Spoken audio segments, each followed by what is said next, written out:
आज हम यशाया की पुस्तक में अध्याय 35 और अध्याय 36 का अध्ययन करेंगे। अध्याय 35। जंगल और निर्जल देश प्रफुल्लित होंगे, मरुभूमि मगन होकर केसर के समान फूलेगी। वह अत्यंत प्रफुल्लित होगी और आनंद के साथ जय जयकार करेगी। उसकी शोभा लबानोन की सी होगी और वह करमेल और शारोन के तुल्य तेजोमय हो जाएगी। वे यहोवा की शोभा और हमारे परमेश्वर का तेज देखेंगे। ढीले हाथों को दृढ़ करो और थरथराते हुए घुटनों को स्थिर करो। घबराने वालों से कहो, हियाव बांधो, मत डरो। देखो, तुम्हारा परमेश्वर बदला लेने और प्रतिफल देने को आ रहा है। हाँ, परमेश्वर आकर तुम्हारा उद्धार करेगा। तब अंधों की आंखें खोली जाएगी और बहरों के कान भी खोले जाएंगे। तब लंगड़ा हरिण की सी चौकड़ियाँ भरेगा और गूंगे अपनी जीभ से जय जयकार करेंगे, क्योंकि जंगल में जल के सोते फूट निकलेंगे और मरुभूमि में नदियाँ बहने लगेगी। मृग तृष्णा ताल बन जाएगी और सूखी भूमि में सोते फूटेंगे। और जिस स्थान में सियार बैठा करता है उसमें घास और नरकट और सरकंडे होंगे। वहाँ एक सड़क अर्थात राजमार्ग होगा, उसका नाम पवित्र मार्ग होगा। कोई अशुद्ध जन उस पर से न चलने पाएगा। वह तो उन्हीं के लिए रहेगा और उस मार्ग पर जो चलेंगे वे चाहे मूर्ख भी हो तो भी कभी न भटकेंगे। वहाँ सिंह न होगा और कोई हिंसक जंतु उस पर न चढ़ेगा, न वहाँ पाया जाएगा, परंतु छुड़ाए हुए उस पर नित चलेंगे। यहोवा के छुड़ाए हुए लोग लौट कर जय जयकार करते हुए सिय्योन में आएंगे और उनके सिर पर सदा का आनंद होगा। वे हर्ष और आनंद पाएंगे और शोक और लंबी सांस का लेना जाता रहेगा। ये अध्याय आशा और पुनर्स्थापना की एक तस्वीर पेश करता है। ये एक परिवर्तित जंगल का सुंदर वर्णन करता है जो खिलेगा और आनंदित होगा, जो परमेश्वर के राज्य के आने का प्रतीक है। चंगा होने और निर्वासितों की वापसी का वादा, छुटकारा और पुनर्स्थापना का एक सुंदर दृश्य प्रस्तुत करता है। ये इस बात पर जोर देता है कि परमेश्वर अपने लोगों को आनंद, शांति और पूर्णता बहाल करेंगे। मसीह में आशा और पुनर्स्थापना के वादे को अपनाएं। इस अध्याय के वचन 10 को अगर हम पढ़ें तो लिखा है, और यहोवा के छुड़ाए हुए लोग लौट कर जय जयकार करते हुए सिय्योन में आएंगे और उनके सिर पर सदा का आनंद होगा। वे हर्ष और आनंद पाएंगे और शोक और लंबी सांस का लेना जाता रहेगा। ये अध्याय से पता चलता है कि खुद को त्यागने और परमेश्वर पर भरोसा रखने से कैसे जीवन के रेगिस्तानों को बगीचों में बदल सकते हैं। परमेश्वर अपने लोगों को उनकी निराशा में नहीं छोड़ते हैं, उनका दुख ही दूर हो जाएगा। परमेश्वर प्रकट करते हैं कि वह यहूदी बंधुओं के लिए पानी उपलब्ध कराएंगे, जैसा कि उसने सिनाई के जंगल में इस्राएलियों के लिए किया था, जो कि हम निर्गमन की पुस्तक में अध्याय 17 में देख सकते हैं। लेकिन जैसा कि खुद यीशु ने प्रकट किया है, ये संदर्भ पवित्र आत्मा के कार्य के लिए है। यीशु मसीह का वचन अगर हम देखें यूहन्ना की पत्री के अध्याय 7 में, तो लिखा है, जो मुझ पर विश्वास करता है, जैसा पवित्र शास्त्र कहता है, उसके हृदय में से जीवन के जल की नदियाँ बह निकलेगी। यह बात उसने उस आत्मा के विषय में कही जो उस पर विश्वास करने वालों को मिलने वाला था। परमेश्वर चाहते हैं कि उनके लोग उनकी पवित्रता को साझा करें। पवित्रता के राजमार्ग पर परमेश्वर खुद अपने लोगों के साथ चलेंगे। जो अशुद्ध और भटके हुए हैं वे उनके साथ नहीं चल सकते। इसका कारण यह है कि जो कोई बुराई करता है वह ज्योति से बैर रखता है और वह इस भय से ज्योति में नहीं आएगा कि उनके काम ज्योति में उजागर हो जाएंगे। मसीह में विश्वास के द्वारा हमारा जीवन भी इस्राएल के इतिहास के समान हो गया है। मसीहियों को एक आध्यात्मिक यात्रा में अपनाया गया है जो वादे, आज्ञाकारिता, निर्णय और मुक्ति से प्रेरित है।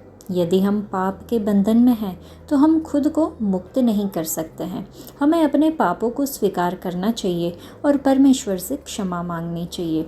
फिर जंगल में हम अपने थके हुए घुटनों को मजबूत करने और अपने डगमगाते विश्वास को नवीनीकृत करने के लिए पानी प्राप्त करते हैं। हम पवित्र आत्मा से मजबूत होते हैं। यह अध्याय उचित रूप से परमेश्वर के छुड़ौती प्राप्त लोगों की घर वापसी के साथ समाप्त होता है। यीशु के लहू से छुड़ाए गए लोगों को दिया गया वादा हमारे सिर पर शाश्वत खुशी है। जब पवित्र आत्मा हमारे बीच रहता है, वह कोमलता से सभी दुख और दर्द को दूर कर देगा। हम उस शांति और खुशी का आनंद ले सकते हैं जो पवित्र आत्मा हमें देता है। इन वादों के साथ हम आशा के साथ अपने प्रभु के दूसरे आगमन का बेसब्री से इंतज़ार करते हैं। तो क्या हम परमेश्वर के साथ पवित्रता के राजमार्ग पर चल रहे हैं? क्या हम अपने अंदर वास करने वाले पवित्र आत्मा के माध्यम से खुशी और हर्ष का आनंद ले रहे हैं? ये प्रश्न हमें खुद को पूछना होगा। परमेश्वर ने अपने चुने हुए लोगों के लिए धार्मिकता और पवित्रता में चलने के लिए पवित्रता का राजमार्ग बनाया है। परमेश्वर ने सभी मनुष्यों के लिए यात्रा करने का एक मार्ग चिन्हित किया है जो उनके उद्धार और परमेश्वर के राज्य की ओर ले जाएगा, जिसे वे अपने जीवन के अंत में प्राप्त करेंगे। परमेश्वर ने खुद स्वर्ग तक पहुंचने का मार्ग दिखाया है, जो मनुष्य का सच्चा घर है, जहां वह अनंत काल तक परमेश्वर के साथ राज्य करेगा। इस मार्ग को पवित्रता का मार्ग कहा जाता है। स्वर्ग में स्थान पाने की कोशिश करने वाले किसी भी व्यक्ति को पवित्रता के इस मार्ग पर चलना चाहिए, जो संकीर्ण और कठिन है और कभी कभी खतरों का सामना करना पड़ता है। केवल धर्मी, विनम्र और सरल लोग ही पवित्रता के इस मार्ग पर चलेंगे, दुष्ट लोग नहीं, क्योंकि वे पश्चाताप करने और अपने बुरे तरीकों को छोड़ने का चुनाव नहीं चुनते और वे वही करना चाहते हैं जो परमेश्वर को दुखी करता है। केवल वे ही पवित्रता के इस मार्ग पर चलेंगे जो अपने उद्धारक और प्रभु के मार्ग का अनुसरण करना चुनते हैं। भले ही हम पर्याप्त रूप से बुद्धिमान न हो, लेकिन परमेश्वर हमें हार मानने नहीं देंगे, क्योंकि वह हमें बुद्धिमान और परिपक्व बनाएंगे, क्योंकि हम पवित्रता के इस राजमार्ग पर चलते रहेंगे। यदि हम उनकी शिक्षाओं को स्वीकार करते हैं और उनकी आज्ञाओं के मार्ग पर चलते हैं, तो प्रभु हमें पवित्रता के राजमार्ग पर ले जाएंगे। केवल वे ही पवित्रता के उस मार्ग पर चल पाएंगे जिन्हें परमेश्वर ने अपने लिए अलग रखा है, दुष्ट नहीं। प्रभु हमें इस दुनिया की दुष्ट और बुरी चीज़ों से बचाएं, ताकि हम उनके वचन और आत्मा के मार्गदर्शन के अनुसार अच्छाई और पवित्रता के मार्ग पर चल सके, ऐसी प्रार्थना करनी होगी। अध्याय 36। हिजकिय्याह राजा के 14वें वर्ष में अश्शूर के राजा सन्हेरीब ने यहूदा के सब गढ़ वाले नगरों पर चढ़ाई करके उनको ले लिया। अश्शूर के राजा ने रबशाके को बड़ी सेना देकर लाकीश से यरूशलेम के पास हिजकिय्याह राजा के विरुद्ध भेज दिया, और वह ऊपरी पोखरे की नहर के पास धोबियों के खेत की सड़क पर जाकर खड़ा हुआ। तब हिल्किय्याह का पुत्र एल्याकीम, जो राजघराने के काम पर नियुक्त था, और शेबना, जो मंत्री था, और आसाप का पुत्र योआह, जो इतिहास का लेखक था, ये तीनों उससे मिलने को बाहर निकल गए। रबशाके ने उनसे कहा, हिजकिय्याह से कहो, महाराजाधिराज अश्शूर का राजा यूं कहता है कि तू किसका भरोसा किए बैठा है? मेरा कहना है कि क्या मुंह से बातें बनाना ही युद्ध के लिए पराक्रम और युक्ति है? तू किस पर भरोसा रखता है कि तूने मुझसे बलवा किया है? सुन, तू तो उस कुचले हुए नरकट अर्थात मिस्र पर भरोसा रखता है। उस पर यदि कोई टेक लगाए तो वह उसके हाथ में चुभकर छेद कर देगा। मिस्र का राजा फिरौन उन सब के साथ ऐसा ही करता है जो उस पर भरोसा रखते हैं। फिर यदि तू मुझसे कहे कि हमारा भरोसा अपने परमेश्वर यहोवा पर है, तो क्या वह वही नहीं है जिसके ऊंचे स्थानों और वेदियों को ढाकर हिजकिय्याह ने यहूदा और यरूशलेम के लोगों से कहा कि तुम इस वेदी के सामने दंडवत किया करो। इसलिए अब मेरे स्वामी अश्शूर के राजा के साथ वाचा बांध, तब मैं तुझे 2000 घोड़े दूंगा यदि तू उन पर सवार चढ़ा सके। फिर तू रथों और सवारों के लिए मिस्र पर भरोसा रखकर मेरे स्वामी के छोटे से छोटे कर्मचारी को भी कैसे हरा सकेगा? क्या मैंने यहोवा के बिना कहे इस देश को उजाड़ने के लिए चढ़ाई की है? यहोवा ने मुझसे कहा है, उस देश पर चढ़ाई करके उसे उजाड़ दे। तब एल्याकीम, शेबना और योआह ने रेबशाके से कहा, अपने दासों से अरामी भाषा में बात कर, क्योंकि हम उसे समझते हैं। हमसे यहूदी भाषा में शहरपनाह पर बैठे हुए लोगों के सुनते बातें न कर। रबशाके ने कहा, क्या मेरे स्वामी ने मुझे तेरे स्वामी ही के या तुम्हारे ही पास ये बातें कहने को भेजा है? क्या उसने मुझे उन लोगों के पास नहीं भेजा जो शहरपनाह पर बैठे हैं, जिन्हें तुम्हारे संग अपनी विष्ठा खाना और अपना मूत्र पीना पड़ेगा? तब रबशाके ने खड़े होकर यहूदी भाषा में ऊंचे शब्द से कहा, महाराजाधिराज अशूर के राजा की बातें सुनो। राजा यूं कहता है, हिजकिय्याह तुमको धोखा न दे, क्योंकि वह तुम्हें बचा न सकेगा। ऐसा न हो कि हिजकिय्याह तुमसे यह कहकर यहोवा का भरोसा दिलाने पाए कि यहोवा निश्चय हमको बचाएगा, कि यह नगर अशूर के राजा के वश में न पड़ेगा। हिजकिय्याह की मत सुनो। अशूर का राजा कहता है, भेंट भेज कर मुझे प्रसन्न करो और मेरे पास निकल आओ, तब तुम अपनी अपनी दाखलता और अंजीर के वृक्ष के फल खा पाओगे और अपने अपने कुंड का पानी पिया करोगे, जब तक मैं आकर तुमको ऐसे देश में न ले जाऊं जो तुम्हारे देश के समान अनाज और नए दाख मधु का देश और रोटी और दाख की बारियों का देश है। ऐसा न हो कि हिजकिय्याह यह कहकर तुमको बहकाए कि यहोवा हमको बचाएगा। क्या और जातियों के देवताओं ने अपने अपने देश को अशूर के राजा के हाथ से बचाया है? हमात और अर्पाद के देवता कहाँ रहे? सपर्वेम के देवता कहाँ रहे? क्या उन्होंने शोमरोन को मेरे हाथ से बचाया है? देश देश के सब देवताओं में से ऐसा कौन है जिसने अपने देश को मेरे हाथ से बचाया हो?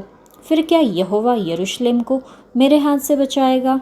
परंतु वे चुप रहे और उसके उत्तर में एक बात भी न कही, क्योंकि राजा की ऐसी आज्ञा थी कि उसको उत्तर न देना।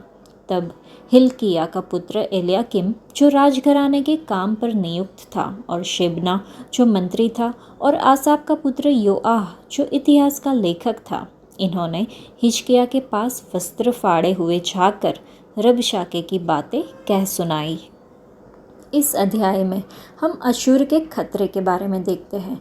ये यहूदा पर अशूर का आक्रमण के ऐतिहासिक संदर्भ का वर्णन करता है। अशूर का दूत रबशाके यरूशलेम के लोगों को चिढ़ाता है, परमेश्वर में उनके विश्वास को चुनौती देता है।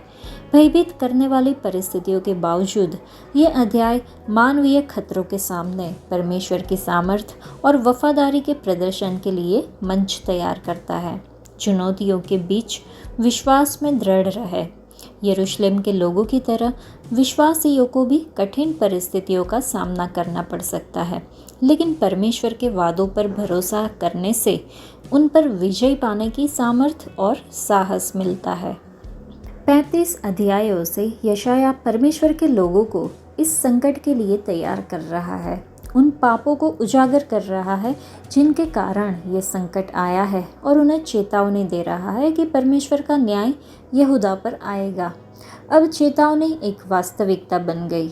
अशूर के नए ताज पहने राजा सन्हेरीब ने अपनी शक्तिशाली सेना का नेतृत्व भूमध्य सागर के पूर्वी तट पर किया और अन्य छोटे राज्यों को अपने अधीन कर लिया। ऐसा लग रहा था कि अशूर के रथ को कोई नहीं रोक सकता।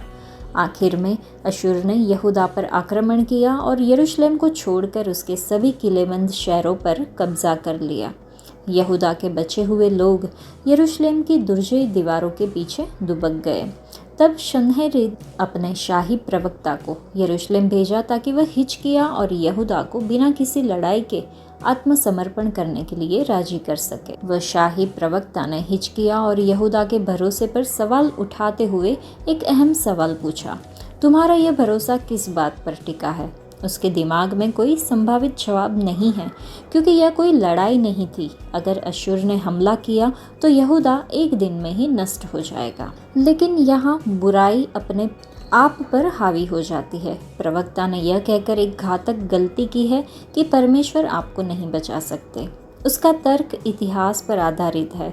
अन्य देशों के देवताओं में से कोई भी कभी भी अशूर के राजा के हाथों से अपनी भूमि को बचाने में सक्षम नहीं रहा है, तो आपके छोटे देश के परमेश्वर ऐसा करने में सक्षम क्यों होंगे?